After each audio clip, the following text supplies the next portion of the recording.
Welcome to my channel Study from Home with Rachna ma'am. In the previous video, I had given you the introduction of rational number.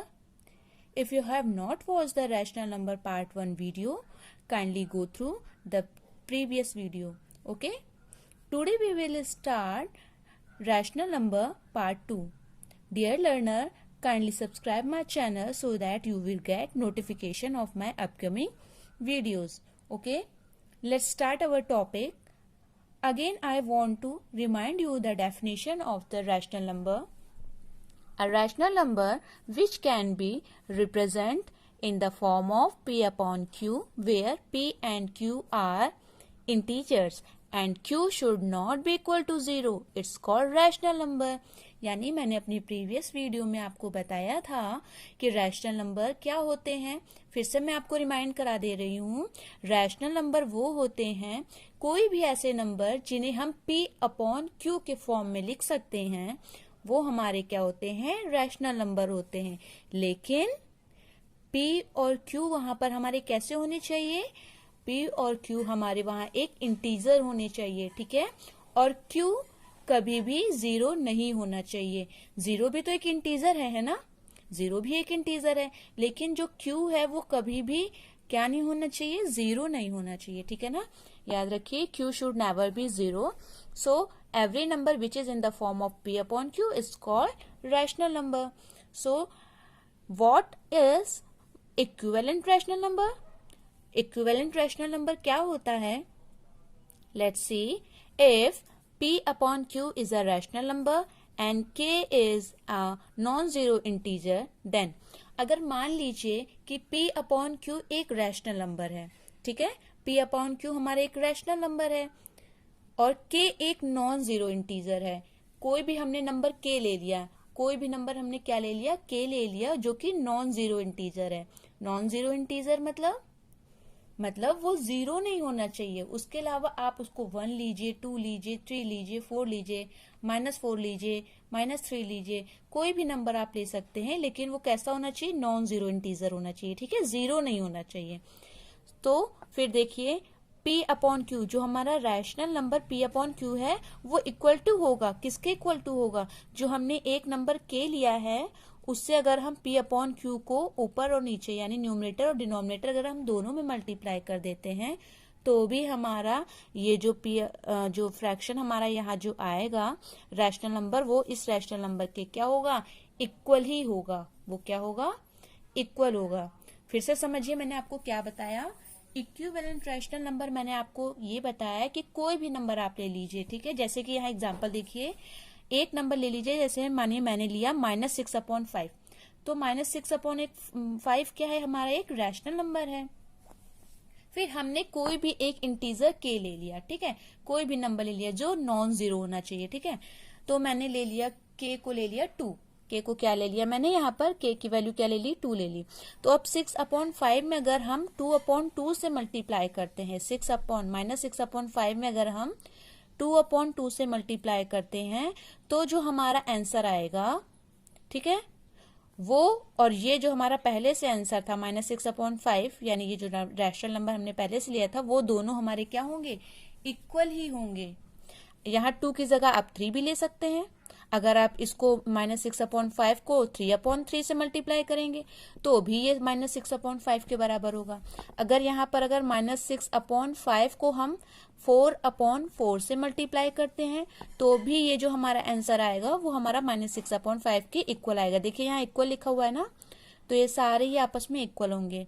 अभी आप पूछिए मुझसे कि ऐसा क्यों है, ये इक्वल क्यों होंगे, जरा देखते हैं. ठीक है, देखिए ये -6/5, ये 6 2 ज़ा 12, 5 2 ज़ा 10, -12/10 हो गया. ठीक है ना, जब मैंने k की वैल्यू क्या मानी, 2/10, तो भी देखिए इसके बराबर होगा. पूछिए कैसे, इसलिए क्योंकि अब अगर इस नंबर को हम इसके लोवेस्ट फॉर्म में रखें, आपको पता है कि कोई भी फ्रैक्शन होता है उसे हम हमेशा लोवेस्ट फॉर्म में रखते हैं.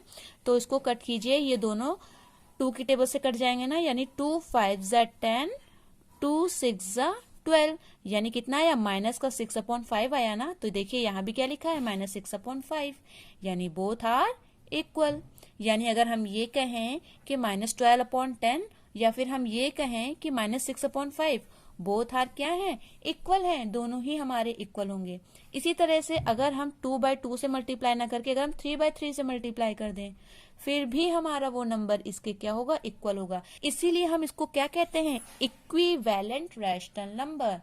इसलिए हम इसको क्या कहते हैं, ये हमारा जो रेशियो है, ये जो हमारा रैशनल नंबर आ रहा है, फ्रैक्शन आ रहा है, ये हमारा क्या रहेगा, इक्वल ही रहेगा। ठीक है, अभी देखिए मैंने 3/3 से मल्टीप्लाई किया, सो 6 3 जा 18, 5 3 जा 15 आ गया। अब फिर से ये -18/15 और ये 6/5, ये दोनों ही इक्वल हैं आपस में, बल्कि ये तीनों ही इक्वल होंगे। पूछिए कैसे, इसको फिर से कट करिए, ये 3 की टेबल से कट हो जाएगा ना। 3 5 जा 15, 3 6 जा 18, तो ये कितना आया, -6/5।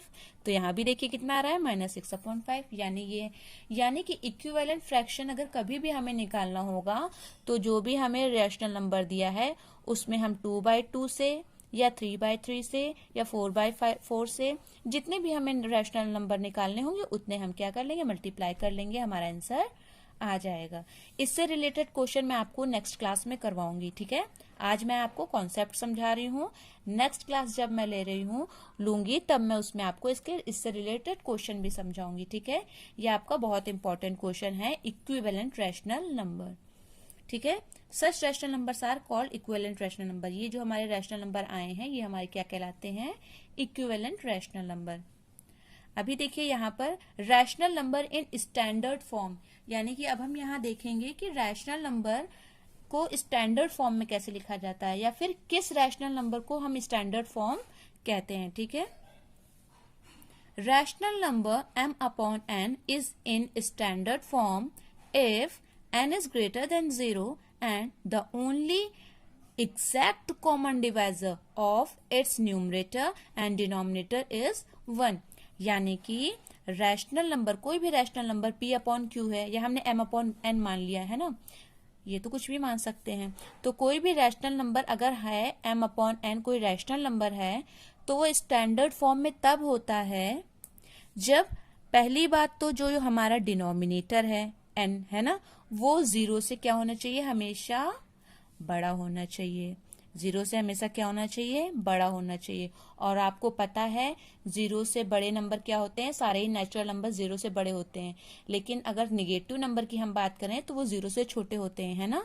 तो डिनोमिनेटर में हम कभी भी क्या नहीं रखेंगे, माइनस के नंबर नहीं रखेंगे और ना ही 0 रखेंगे। ठीक है, हमेशा 0 से बड़ा रखेंगे। And if the exact common divisor of its numerator and denominator is 1, और ये m और n का जो भी कॉमन डिवाइजर होगा, कॉमन डिवाइजर मतलब आप लोग जानते हैं ना, कॉमन डिवाइजर मतलब वो होता है कि ऐसा कोई नंबर जिससे m और n दोनों डिवाइड हो जाएं, तो वो नंबर सिर्फ 1 होना चाहिए, और कोई ऐसा नंबर नहीं होना चाहिए जिससे m और n दोनों डिवाइड हो जाएं। ओके, जैसे कि देखिए, जैसे मैंने ये वाला एग्जांपल लिया, ठीक है, -6/5, तो ये बताइए ये स्टैंडर्ड फॉर्म में है कि नहीं है, ये स्टैंडर्ड फॉर्म में है बेटा। देखिए कैसे, पहला शर्त मैंने आपको क्या बताया था कि जो डिनोमिनेटर होना चाहिए वो n से ग्रेटर होना चाहिए, और यहाँ पर देखिए जो हमारा डिनोमिनेटर है वो ग्रेटर देन n है ना, प्लस का 5 है ना, और प्लस का 5 0 से बड़ा होता है।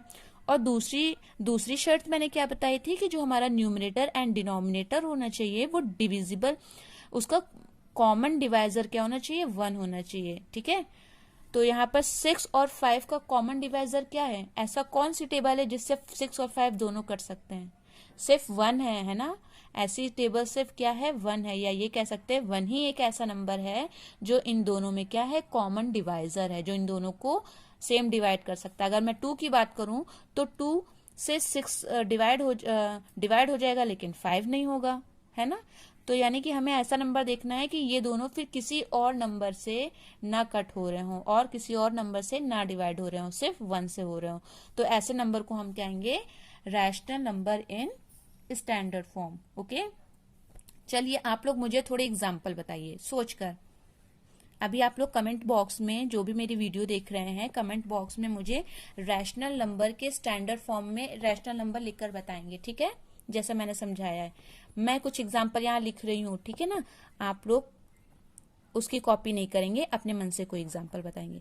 चलिए, पहले मैंने बताया कोई भी एक ऐसा नंबर मान लीजिए, मैंने ऊपर मान लीजिए यहाँ पे न्यूमरेटर मैंने कह दिया 4, न्यूमरेटर मैंने क्या कहा 4। अब डिनोमिनेटर मुझे रखना है, ठीक है, तो डिनोमिनेटर पहली बात तो 0 नहीं रखना है और 0 से बड़ा रखना है। तो ऐसा नंबर कौन सा हो सकता है, कोई भी नंबर रख दीजिए, लेकिन डिनोमिनेटर जो होना चाहिए वो ऐसी टेबल 4 से डिवाइड नहीं होना चाहिए, ठीक है ना, या ऐसी किसी भी नंबर से नहीं डिवाइड होना चाहिए जिसमें 4 आ रहा हो। तो फिर ये मैंने लिख दिया 7, 4/7। अब देखिए 7 क्या है, नीचे डिनोमिनेटर पॉजिटिव है ना, तो ये पॉजिटिव हो गया। और यहाँ पर देखिए 4 और 7 में कॉमन डिवाइजर क्या है, सिर्फ 1 है, इसके अलावा और कोई भी डिवाइजर नहीं है। और भी बहुत से एग्जाम्पल हो सकते हैं, जैसे लिखिए -1/6, 1/6 में सिर्फ 1 ही ऐसा डिवाइजर है जो कॉमन डिवाइजर है इन दोनों में, है ना, और 6 भी पॉजिटिव है। 1 निगेटिव है, उससे हमें कोई मतलब नहीं है, हमें सिर्फ डिनोमिनेटर देखना है कि वो पॉजिटिव होना चाहिए, 0 से क्या होना चाहिए, बड़ा होना चाहिए, ठीक है। आप लोग मेरे साथ जुड़े रहिए और मैं आपको सारे क्वेश्चन और सारा टॉपिक वाइज समझाती चलूंगी। Okay, thank you.